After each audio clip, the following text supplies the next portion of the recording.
Hey, I'm Dr. Brandon Sherman. This is Empower Me Holistic Counseling, and I want to welcome you to this weekly dose of empowerment. Okay, so now this weekly dose of empowerment and the three that follow is going to be a little bit different um, in the sense that they're both going to be the full dose, but I'm shifting from talking about trauma to another common theme that I see and that that I worked with a lot, and that's anxiety. Now, I want to give you two ways of thinking about anxiety. Okay, so the first one is the clinical one. That's the one where you have a collection of symptoms and you experience those symptoms over a specific period of time. Okay, 6 months, 12 months, whatever, and they have a distressing impact on, work, social life, other important aspects of functioning. Okay, home life, all of this stuff, and so it's the worry, it's the fear that you know oh, I can't control, or I don't know how everything is going to turn out. And that's more of a clinical definition where we we get a collection of the symptoms and we see about how long has it been going on, what's the impact, and you know if you've ever if you've ever dealt with anyone in a mental health space, and if you've ever had a diagnosis of anxiety, then some of this stuff that I'm talking about may sound similar. But what I want to do is I want to break it even down. I want to break it down even further, because a lot of the time when we think about anxiety or worry or concern, it automatically has a negative bend to it. It's automatically something to be avoided, something we need to get rid of and lessen and stuff like that. But anxiety can be, well, let me back up. Let me give you this other way of thinking about anxiety, and then I'll come back and give you um, the two ways that anxiety typically influences or impacts people. um, the other way to think about it is a way that is rooted in my theoretical orientation, or simple fancy way of saying the way that I approach counseling, the lens through which I view my work with any client that is sitting across from me. And that is, anxiety represents a gap. Okay. And that gap represents the space. So the gap is anxiety. What creates that gap is where you are now in some future event. Okay. So where you are now in the future, and anxiety represents the gap or that space, because everything about the outcome we don't know, but we are here. So give you a simple scenario. Okay. Typically, um, you might find that you might experience a lot more worry when it comes time to make important phone calls, primarily because you don't know how the phone call is going to turn out. Okay. Um, if you can think back to when you were a kid, or if you have kids, or just think about an important exam that you may have had to take for, um, your job, or to even get certifications, or to maintain certifications, whatever the case may be. The knowledge that you have to take that exam creates problems now, because you don't know how the exam is going to turn out, especially if you've never taken it. Recertification, for some people, and for a lot of people, it's actually easier, because you have some experience in the field.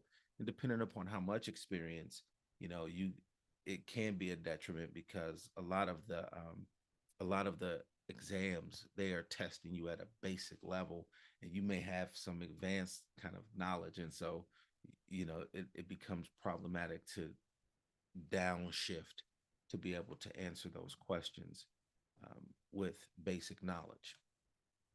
Okay, so now you have these setups, right? Now I want to give you the ways that we typically the impacts. It can be a negative or a positive. The negative impact is when fear of not knowing how that thing is going to turn out, that interview, that phone call, that exam, whatever, going up and talking to that person, you know, this fear of forgetting, right? That's where a lot of test anxiety comes. That's where a lot of social anxiety comes from. It's this idea that, specifically on the social anxiety piece, I'm going to forget my lines. that's like kind of like performers worry about that, right? Specifically performers that are doing live performances and there is no recording, so you got to be able to roll with it, or you forget your lines and you improv, right? You improvise. And but that fear is there, right? And and so when it goes over to social settings, it's I'm going to forget my lines, or I'm going to say something that's going to make me look stupid, or people are going to reject me. And right, it's future based, right? Same thing with the exam. It's future based. You're not sure how it's going to turn out. So you are worried. And that fear causes you to procrastinate, right? We procrastinate because we're not sure how it's going to turn out. And so it causes us to kick the can, right? Because we're trying to delay the inevitable, right? That's the negative impact that anxiety or worry or concern has on us. The positive is when you use it and you take it and now you structure your behavior in such a way that it propels you, or it compels you, or it motivates you to structure your life a different way. Okay. So in a social setting, or if you are a performer, right, and you are afraid that you're going to forget your lines, well, what you do, you spend time prepping, right? In this case, if you're talking about a social setting, engaging in a social and kind of a conversation, or most of the social anxiety is like, I don't want to be rejected, so I'm fearful of making the first move, or making the first attempt at talking or creating a relationship. So if you can get over that, if you can look at that as a way of and put a positive spin on it and say, you know what, because of that, I know this is a fear. I'm going to motivate myself. And now I'm going to basically get myself inoculated or immune to the rejection, not numbing yourself in the sense of you just, doing whatever. And you approach people without caution, but you know you desensitize yourself to the rejection, because you understand that for every no you hear, there is 1,000 more yeses. Okay, so that's a way of restructuring your brain. If you take that and you talk and you take it, and you got to make an important phone call, or you're going on an interview, and interviews are tricky because you don't really know what they're going to ask, but you can prep because you are interviewing for this job. So what about the position do you know already? What do you not know? Okay, it's internal stuff. So it's really about you. And so knowing that about you, and knowing how much you want to share without feeling like you're oversharing. And I don't it's a without oversharing. Let me just say that, without oversharing. Okay. In the test space, you have the test, you got to take this important test. So you structure your life in such a way that you schedule time to study. Prior to entering the counseling profession, I had to take an exam. I knew when that date was. It was future based. It wasn't the next day. It was future based. So I had time to prep. So I used that time, and I used my desire, the worry, the concern with passing. I used it to structure myself and structure my time so that I could go and study. And so when I was in study mode, I had a playlist. I had a place that I went. I had a day that I went to study. I had a time frame that I was studying for, and I did this consistently. And so because I took that, the worry, the concern about the test and doing well on the test, and I situated myself and structured my time so that I could study, and prepped my family so they knew that I would be studying and that I would be off limits for this time, I was able to pass the test. That is a way of using the worry. Ooh, excuse me. I'm gonna leave that in, because if we were in session, I would sneeze, right? Um,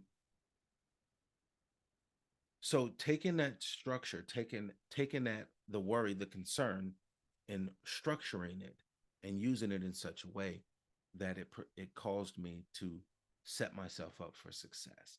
That's the positive impact. Okay. So those are the features when you think about anxiety. But I want to come back and I want you to understand that I'm going to simplify. My goal is to simplify stuff so that it's not a whole bunch of wonky words that, that only a select elite few understand. I want to speak to you in a way that you get, that you can resonate with, and use examples that you can see operating in your life, right? If you are working, you had to have an interview, or if you are self-employed, you have to make phone calls, you have to interface with people, right? You see what I mean? So if worry, if anxiety, if that is something that impacts you, influences you, then being aware of it now will allow you to set yourself up for success in the future, because now you say, okay, it doesn't, I'm worried about this, but it doesn't have to lead to, right? So now it's the same thing that I covered in the the the series on trauma, specifically when I talked about what you need to know about trauma, the 5 things you need to know about trauma. And if you haven't watched that video, I'm gonna put a link to that in this video, right? So in the description, click the link below and you can go over and find that one as well, and walk and where I walk through trauma and what you need to know about trauma. And so in the following videos of empowerment in these doses, I'm going to dive straight in and I'm going to talk about some additional things you need to know about anxiety. I'm going to talk about this. I'm going to give you 6 questions that's going to help you identify the source of the anxiety or the sources of anxiety. And then I'm going to give you 4 things that you need to know in order to effectively address the anxiety. Okay. So I'm going to give you some additional key points. All right. Let me recap additional key points. I'm going to give you 6 questions that you need to use, and so I'm going to walk you through how to use those questions and what it means and what it takes to answer them, and then I'm going to give you the 4 points that are necessary to address um, the anxiety that you experience and all of that stuff. So this empowerment is about giving you information. The second one is going to give you a little bit more information, and then we'll shift. And the following 2 will give you some actionable steps. Okay, so thank you for checking me out, sticking with this video and all of that. If you like the video, like it, subscribe, drop comments, interact with me, engage with me. I really want subscribe to the channel so you can get this stuff. I'm going to be releasing this content quite frequently. It's all about empowering, and so I'm that's the guiding ethos, is to help you tap into your inner power, right? And and so these weekly doses of empowerment for me, they're just cool because I get to sit here and talk to you all, and expand the reach of empowerment holistic counseling. Okay, so appreciate your time again, and I'll see you in the next dose.